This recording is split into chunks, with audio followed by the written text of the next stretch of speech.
Programme किया, क्या कहेंगे, क्या संदेश देना चाहेंगे इस होली पे देशवासियों को? देखिए जी, होली का त्यौहार अपने आप में बहुत पवित्र त्यौहार है और जो भी त्यौहार होता है वो प्रसन्नता के लिए होता है, आपस में एकता के लिए होता है, मिलकर के हम आगे बढ़ें इसके लिए होता है।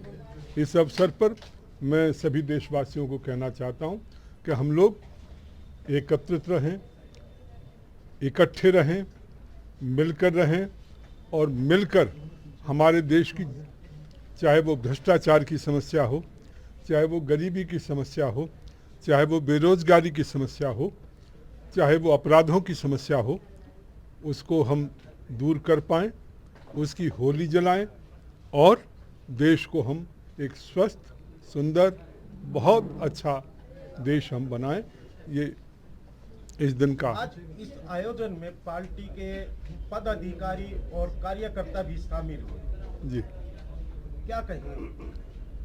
यही कहूँगा कि हम लोग मिलकर के सभी पदाधिकारी, सभी हमारे कार्यकर्ता मिलकर के आने वाले समय में आज के दिन संकल्प लेकर के ये जो समस्याएं देश के सामने चल रही हैं उनको, जिनका मैंने अभी उल्लेख किया, सबसे बड़ी बात बेरोजगारी, हमारा युवा जो है आज उसके पास रोजगार नहीं है, व्यवसायी हमारा परेशान है, उसका व्यवसाय ठप हो रहा है, भ्रष्टाचार लगातार बढ़ता जा रहा है। और हम सभी पार्टियों को देख लो जी, या चाहे आम आदमी पार्टी हो उनका भी हमने देखा, चाहे कांग्रेस पार्टी हो उनका देखा, तृणमूल कांग्रेस हो उनका पिछले दिनों देखा, कितना पैसा भी बीजेपी वालों का देखा, कर्नाटक में देखा, क्या हालत है।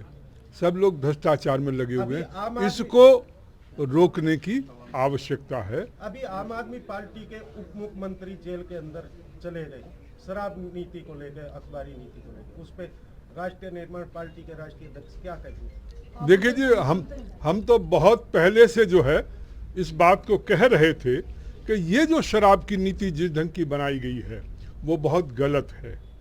और ध्यान रखो, हम लोग कार्यक्रम कर रहे थे शहीदी दिवस पर, उस दिन हमें पता लगा कि सरकार ने नौजवानों की उम्र जो है वो शराब पीने के लिए घटा दी है। शहीदी दिवस के ऊपर आप कल्पना करिए, लोग कोविड के कारण से मरे जा रहे थे और कहीं कोई व्यवस्थाएं नहीं थी।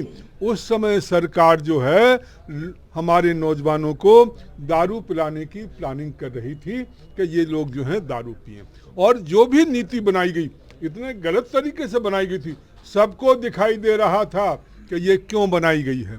हम तो उस समय जब इन्वेस्टिगेशन नहीं हुआ था तब भी हम ये कह रहे थे कि ये जो है चुनाव में जो पैसे की जो जरूरत है इनको, उसको पूरा करने के लिए ये इन्होंने तरीका अपनाया है।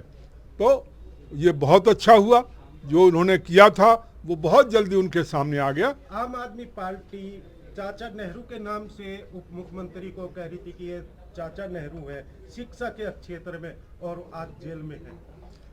अब मेरी समझ में नहीं आया कि अरविंद केजरीवाल जी ने यदि शिक्षा ही वास्तव में करना चाहते थे तो उनको शराब का, एक्साइज का डिपार्टमेंट क्यों दिया? उनको शिक्षा का काम करने देते ना। पर वो उनका उद्देश्य नहीं था, असली उद्देश्य तो ये था। ठीक है, शिक्षा से क्या निकलना है उनको? शिक्षा से कुछ नहीं निकलना, और उन्होंने कुछ किया भी नहीं। मैंने एक वीडियो में एजुकेशन डायरेक्टर को बात करते हुए सुना था, बच्चों से मिल रहे थे वो, उनसे वो क्या निवेदन कर रहे थे? वो उनसे कह रहे थे कि आप जब एग्जाम होता है कॉपी खाली छोड़ के मत आना, कुछ भी लिखाना, और कुछ ना आए तो केवल वो जो प्रश्न पत्र है ना उसी को लिख देना, परंतु खाली छोड़ के मत आना, आपको बहुत अच्छे नंबर मिल जाएंगे। 2024 और 25 में चुनाव है, 24 में केंद्र के और दिल्ली में 25। राष्ट्रीय निर्माण पार्टी की क्या तैयारी है? देखिए जी, हम लोग लगे हुए हैं, हम लोग लगे हुए हैं। आपने नौजवानों की टीम देखी है हमारी, ठीक है जी, हम लगातार। राष्ट्रीय निर्माण पार्टी के आगे चुनौतियां कौन है, नरेंद्र मोदी या केजरीवाल या राहुल गांधी? देखिए जी, हमारे लिए तो सभी हैं, क्योंकि सभी भ्रष्टाचार में लगे हैं। सबको देखो कि उन्होंने जो है देश को बिल्कुल बर्बाद कर दिया है। चाहे आप हो, चाहे कांग्रेस हो, चाहे बीजेपी हो, सब ने जो है, और हमारा तो नारा है जी, सबकी उन्नति, क्या नारा है हमारा? सबकी उन्नति में अपनी उन्नति, नहीं जी, राष्ट्र हित सर्वोपरि। कांग्रेस, आप और भाजपा के द्वारा इस दिल्ली को नरक बना दिया गया है, ठीक है जी, और हम लोग मिल करके इसको स्वर्ग बनाना चाहते हैं, कैसे स्वर्ग बनाएंगे सर? जहां नौजवानों के हाथ में रोजगार हो, जहां भ्रष्टाचार न हो, जहां लोग स्वस्थ हों, जहां ईमानदार हों, जहां सदाचार हो, जहां पढ़े लिखे हों, ये व्यवस्था जो है हम लोग करेंगे।